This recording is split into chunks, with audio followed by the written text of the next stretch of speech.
नमस्कार दोस्तों, मैं हूं आफ्ताब और आप देख रहे हैं इवनिंग शो। मैं हूं प्रियंवदा। अगर आप जानना चाहते हैं कि आपके शहर चंडीगढ़ में क्या क्या होता है, अपने आप को कैसे स्वस्थ रखा जाए, अपने पसंदीदा कलाकारों से मिलना चाहते हैं, तो आप बिल्कुल सही प्रोग्राम देख रहे हैं। जी हाँ दर्शकों, ये है इवनिंग शो, जहां मनोरंजन के साथ साथ हम आपको देंगे ऐसे बहुत सारी जानकारियां। बिल्कुल सही कहा। और एक चीज हम और बता देनी चाहेंगे कि आप इस प्रोग्राम का सीधा प्रसारण देख रहे हैं चंडीगढ़ दूरदर्शन से। जैसे आपने कहा कि सेहत के बारे में बात करेंगे, तो मुझे एक बात यहाँ पर याद आई कि ज्यादा पढ़े लिखे होना कई बार नुकसानदायक होता है। और हम लोगों को कभी जिंदगी में छोटी छोटी समस्याएं होती हैं, तो हम क्या करते हैं कि सीधा केमिस्ट के पास चले जाते हैं और वहां से 2 गोलियां ली इधर की, 2 गोलियां ली उधर की, और कई बार लंबा चल के वो चीज टेंशन करती है। लेकिन हम उसके बारे में कभी भी बारीकी में सोचते नहीं। लेकिन यहाँ पर एक साइंस है, एक हमारे पास मेडिसिन सिस्टम है जिसको हम आयुर्वेद कहते हैं। और माना जाता है कि उसके द्वारा की जाने वाली जो ट्रीटमेंट होती है वो बहुत बेहतर होती है, जड़ से बीमारी को निकाल देती है। और हिंदुस्तान को छोड़ करके विदेशों में भी इसका इस्तेमाल किया जा रहा है और लोग इसको पसंद कर रहे हैं, क्योंकि इसका कोई साइड इफेक्ट नहीं है और बेहतर सेहत के लिए बड़ी जरूरी चीज है। हमारे ऋषि मुनि ने हमें वरदान कह लीजिए दिया हुआ, और ये हमारी संस्कृति में, हमारी सभ्यता का एक हिस्सा है। इसी के बारे में बातचीत करने के लिए आज हमारे स्टूडियो में आए हुए वैद्य मदन घोलाटी जी, जो डिप्टी डायरेक्टर हैं आयुर्वेद यूनियन टेरिटरी चंडीगढ़ के, और पिछले 28 साल से इस पेशे में और लोगों की सेवा कर रहे हैं। मदन जी, आपका हमारे स्टूडियो में स्वागत है। वैद जी, शायद आप ये कहलवाना पसंद करते हैं। मैं ये पूछना चाहूंगी कि आयुर्वेद माना जाता है इसके कोई साइड इफेक्ट्स नहीं, लेकिन इतने वर्षों तक ये छुपी क्यों रही? आयुर्वेद के वाकई कोई साइड इफेक्ट्स नहीं है, बल्कि मैं तो ये कहूंगा कि आयुर्वेद के साइड बेनिफिट्स हैं। मैंने अपनी चिकित्सा के अनुभव में कई बार देखा है कि कई बार हम किसी के बाय द वे हेडेक हो रही है, उसको हम ब्रह्म रसायन जैसी औषधियां दे देते हैं, तो कुछ दिन के बाद पेशेंट हमें ये कहता है कि डॉक्टर साहब मेरी आई साइट, उसमें तो बहुत ज्यादा सिर दर्द में तो लाभ हुआ है, पर मेरी आई साइट इंप्रूव कर गई है। इसी तरह मुझे बहुत अच्छी तरह याद आता है एक्सपीरियंस, क्योंकि इसमें होता है आंवला और हर इस मेडिसिन में। उसको जब हम कई बार लंबा प्रयोग करवा देते हैं, तो इसमें जैसे इसको हेडेक की क्रॉनिक प्रॉब्लम, माइग्रेन की प्रॉब्लम रहती है, तो उसमें इसका प्रयोग करवाते हैं, तो कई बार पेशेंट आके कहता है जी मेरे तो वाल गिरने लगे थे, इसमें बड़ा फायदा हुआ, मेरे बहुत गहरे संघने वाल आने लग गए हैं। तो ऐसा मैंने अपनी चिकित्सा के इस 28 ईयर्स के एक्सपीरियंस में देखा है कि आयुर्वेदिक की जो चिकित्सा प्रणाली है ये साइड बेनिफिट्स रखती है। हमारे ऋषि मुनि ने कहा है प्रयोगै शम्येद व्याधि यो अन्योम अन्योम उदीर्येत दासै विशुद्धै शुद्धस्तु शम्येदो न कोप्येत। प्रयोग करने पर वो चिकित्सा प्रणाली जिसको प्रयोग करने पर अगर कोई नई बीमारी पैदा हो जाए, वो एक शुद्ध चिकित्सा प्रणाली नहीं है। शुद्ध चिकित्सा प्रणाली वही है जिसको कि हम प्रयोग करें और उसके साथ कोई नई बीमारी ना पैदा हो। ठीक है, हम अक्सर देखते हैं कि हम एक बीमारी का इलाज करवाते हैं, कई बार वो बीमारी ठीक होती है नहीं होती, नई बीमारी एक जन्म ले लेती है जो उससे भी कई बार भयंकर होती है। तो जैसे आपने अभी कहा कि भाई कई बार वो हम डॉक्टर ओटीसी मेडिसिन होती है, सीधी जाके मेडिसिन ले लेते हैं, उसको पता नहीं होता कि हम उसमें इमीडिएट रिजल्ट लेने के चक्कर में हमें उसके जो साइड इफेक्ट्स हैं इतने भयंकर हो जाते हैं जिससे को हमें बियर करने के लिए फिर डॉक्टर्स के चक्कर लगाना पड़ता है। मैं एक छोटी सी एग्जांपल देता हूँ। फॉर एग्जांपल आपको छोटा सा एक, जैसे आप कहीं होटल में गए तो आपने खाना खा लिया, अब खाना वहां पे आपने खाया तो वहां पे आपको एकदम से कोई खाना गलत था, तो आपको एकदम से वॉमिटिंग की सेंसेशन होने लगी। तो ये जो है उल्टी आने, नेचर का एक रिफ्लेक्स है कि भाई जब आपने कोई गलत खाना खाया तो उसमें टॉक्सिन्स होंगे, तो उसकी वजह से आपकी बॉडी का जो इम्यून सिस्टम है वो उल्टी करना चाहता है। आप डॉक्टर के पास जाते हो या किसी केमिस्ट के पास जाते हैं, आपको पता है क्योंकि थोड़ा सा अल्प नॉलेज, जैसे आपने भी बात की कि गोली ऐसी खा ली जिससे कि वो उल्टी तो रुक जाती है, परंतु वो जो पॉइजन थी हमारे अंदर जो बाहर निकलना चाहती थी वो हमने ऑब्जर्व कर ली, उसके बाद वो हमें स्किन की प्रॉब्लम को जन्म दे रखते हैं।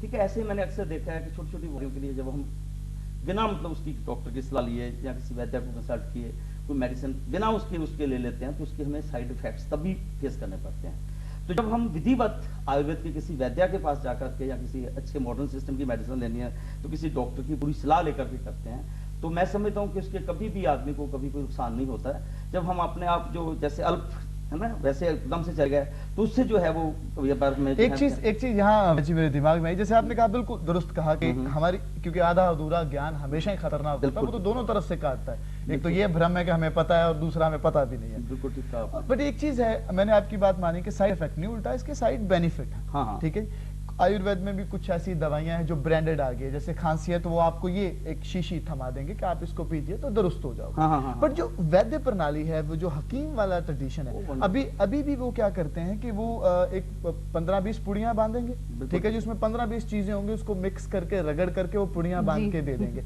मुझे आज तक ये चीज समझ नहीं आई कि वो 15-20 चीजें क्या उनको अपने ऊपर यकीन नहीं होता है कि बड़ा सुंदर तुक्के वाली बात है, नो चलो नो 15 में से एक तुक्का लग जाएगा? नो, बिल्कुल गलत। एक्चुअली क्या होता है कि हमारे ऋषि मुनियों ने कहा है कि विकारों के नामों के झगड़ों में ही मत पड़ो।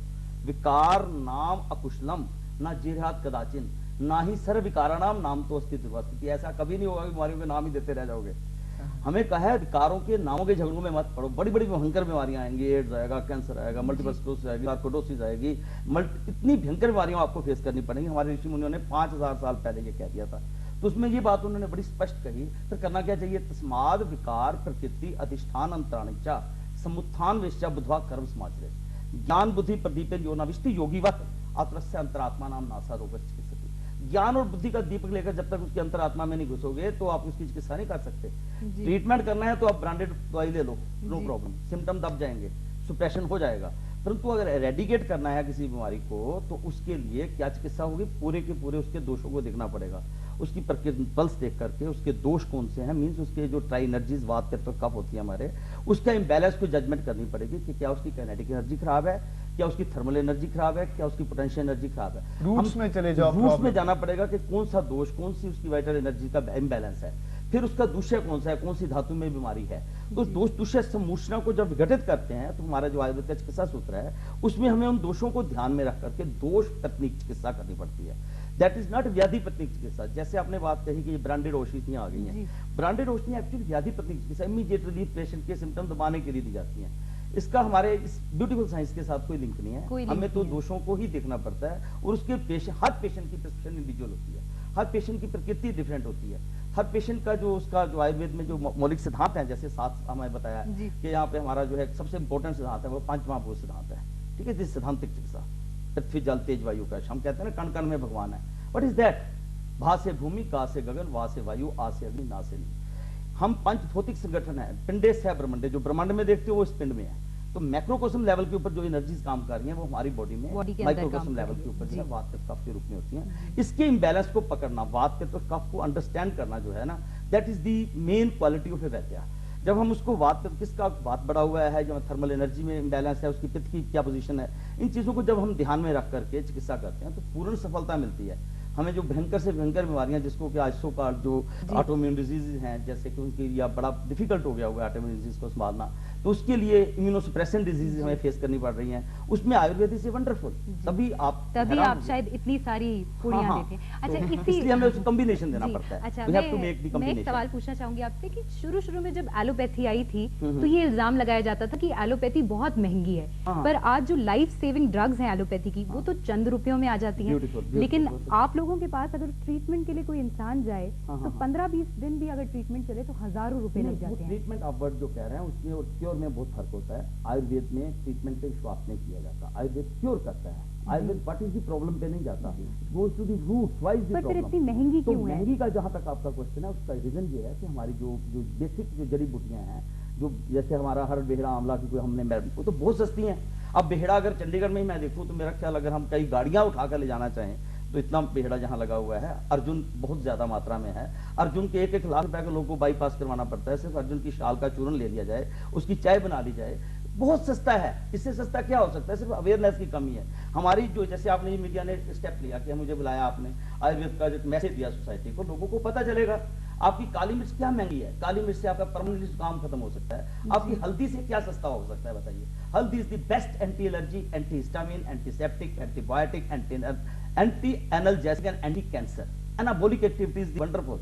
मैं ब्रोंकियल एस्थमा के पेशेंट को सिंपल हल्दी से ठीक करता हूं। मैं बड़े उससे कहता हूं कि जियार्डियासिस और अमीबियासिस का अगर 100% इलाज है तो वो हल्दी है। मैं बड़े दावे से कहता हूं कि ट्रॉपिकल इन्फ्लुएंजा का अगर सही इलाज है तो वो हल्दी है। हल्दी से बढ़िया कोई भी नहीं है। आज एंटी कैंसर भी माना जा रहा है। अब अमेरिका ने उसको पेटेंट कर दिया, तो हल्दी के लिए अब नीम को पेटेंट करने जा रहे हैं। आपका नीम कितना सस्ता हो सकता है?